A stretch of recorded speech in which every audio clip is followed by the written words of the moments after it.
X equal to √6 plus √5 হলে 1/x এর মান কত? তো এই জাতীয় প্রবলেমের আমরা 1 সেকেন্ডের মধ্যে অ্যান্সার বলে দিতে পারি।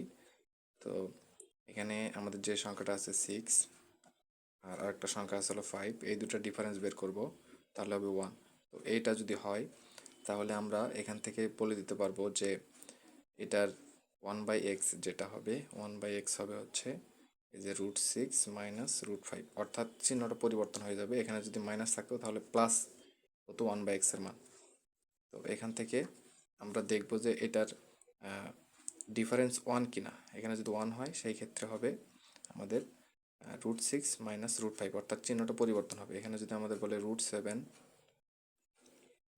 প্লাস √6, এটা যদি x ইকুয়াল টু হয় তাহলে 1/x এর মান হবে হচ্ছে √7 মাইনাস